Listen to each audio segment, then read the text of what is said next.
ব্রিগেডের গীতা পাঠে তৃণমূলের অ্যালার্জি, আর এবার হরিনামও অনীহা। ব্রিগেডের লক্ষ্য কণ্ঠে হরিনাম আয়োজনের কথা বলে বিপাকে মতুয়া মহাসংঘের কর্তা, তাকে সাসপেন্ড করলেন মমতা বালা ঠাকুর। তাহলে কি সনাতন সংস্কৃতির বিরোধিতায় রয়েছে তৃণমূল এবং এটাই তাদেরকে নীতি? এ নিয়ে সরব হয়েছে আবার বিজেপি নেতৃত্ব। দেখো,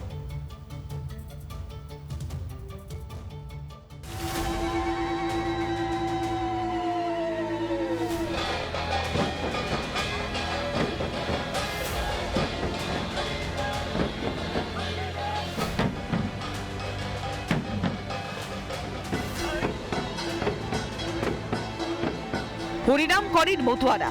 ব্রিগেডের মাঠে সেই হরিনাম করতে চেয়েছিলেন মমতা বালা ঠাকুরের মতুয়া মহাসংঘের গোসাই পরিষদের সভাপতি। তাকে সাসপেন্ড করেছেন মমতা বালা। নান্টু যদি করে থাকে সেটা করেছে, সংগঠন এটা জানে না।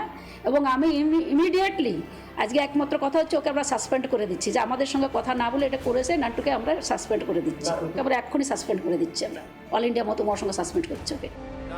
সম্প্রতি ব্রিগেডে 5 লক্ষ কণ্ঠে গীতা পাঠের আয়োজন করে সনাতন সংস্কৃতি সংসদ। এমনই কিছু করতে চেয়েছিলেন মমতা বালা ঠাকুরের মতুয়া মহাসংঘের গোসাই পরিষদের সভাপতি। এতেই চোটে লাল তৃণমূলের সাংসদ মমতা বালা।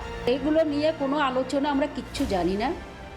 কে বা কে আমার মত মহাসংঘ গোসাই সংগঠনের থেকে ওরা কেউ জানে না। ভাবছে যে আমরা কোনো পদ যদি দেওয়া হয়, এরা ভাবছে যে আমি সর্বস্ব সর্বতি হিসেবে এরা যা খুশি তাই করছে। এর জন্য আমরা সাসপেন্ড করতে বাধ্য, আমরা যাতে আগামীতে এই ধরনের আর কোনো কাজ না করে।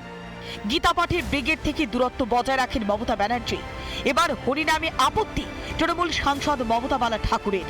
তৃণমূল মানে কি সনাতন বিরোধী নাকি ভোট ব্যাংকের রাজনীতি? দেখুন, হিন্দু সনাতনীরা এক হলে বাংলা বেঁচে যাবে। আমরা আশা করব সনাতনী হিন্দু এক হবে, বাংলা নালে এক্সটেন্ডেড বাংলাদেশ হয়ে যাবে। আর পাকিস্তানে যে মুসলমানদের যে একটা স্বপ্ন গাজওয়াই হিন্দ, ওটা বাংলা থেকে শুরু হয়ে যাবে। গীতা পাঠ হোক বা হরিনাম, এসব তো বাংলা সংস্কৃতিরই অঙ্গ। সেসবই কি ভুলিয়ে দিতে চাইছে তৃণমূল? মমতা ও মমতা বালার কীর্তিতে উঠছে একাধিক প্রশ্ন। রিপাবলিক বাংলা। নানা ধরনের কন্টেন্ট দেখার জন্য লাইক করুন, শেয়ার করুন আমাদের ফেসবুক পেজ, সাবস্ক্রাইব করুন আমাদের ইউটিউব চ্যানেল। পাশাপাশি অন্যান্য ব্রেকিং নিউজের জন্য অবশ্যই চোখ রাখুন রিপাবলিক বাংলায়।